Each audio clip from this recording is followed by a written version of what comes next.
Iturri zaharretik edaten dut, ur berria edaten, beti berria den ura, betiko iturri zaharretik. Postaletako paisajea baino gehiago gara.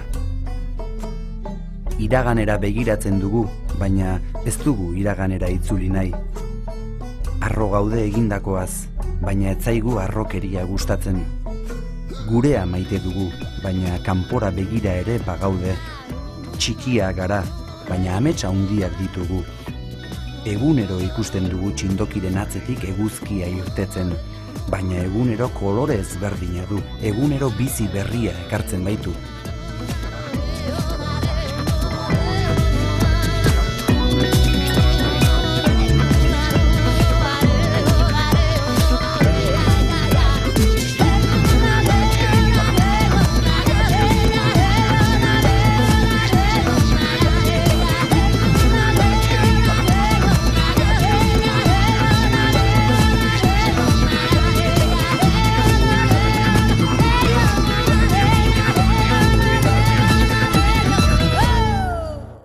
Zeraingo proiektura inguratu gaitu bertako langile den Jakoba Errekondo. Zerainen, herri batzarrek eduki duten pisua klabea dela kontatu digu. Proiektu honen oinarria auzolana baita. Auzolana gaur egun badirudi gauza prehistoriko batetaz hitz egiten ari gehala, baina nik uste dela daukagun gauza modernoena eta kontemporaneoena, ezta? Beste toki batzutan parte hartziaz, agenda hogeita batetaz eta hitz egiten da, eta gu aspalditik handakau hitza hori dana adierazten duna eta auzolana da, ez? Komunidade bakoitzak bere garaian eta tokian eta unean ditun beharrei erantzuteko sistema parte hartzaile bada, ez da? Bere garaian eskola sortzeko, edo ludoteka bat sortzeko, edo liburutegi baten dinamika aurre ateatzeko erabili dan bezala, gaur egun herri osoan dinamika bai soziala eta bai ekonomikoa landu eta sortu, diseinatu eta planteatzeko erabiltzen da auzolana. Zaindu maite duzun hori.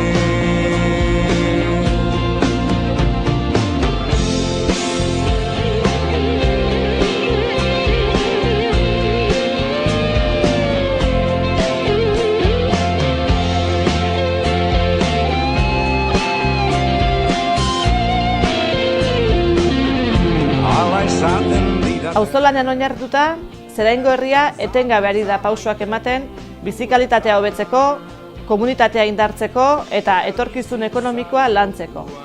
Hori dena, paisaia kulturala ardatz dutela. Hauxe izan nahi du paisaia kulturala hitzak. Zerain paisaia kulturala auzolanen ondorio da, ezta?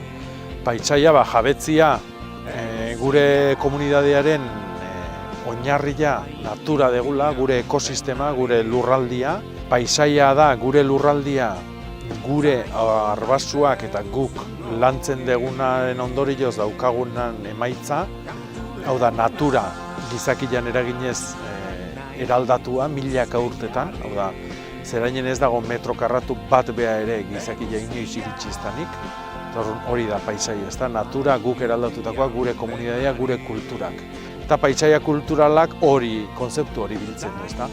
Gure komunitateak aurrea egiteko daukan tokia eta aurrea egiteko daukan indarra gizarte kohesioari eustea, jendearen parte hartzeari eustea, ondarian, gure naturan eta gure ondare kulturalian, ondare inmaterialian, lehenengo sektorian, baserriko produktuetan oinarritutako etorkizun ekonomikoa lantzia. Hori da gure erronka nausik.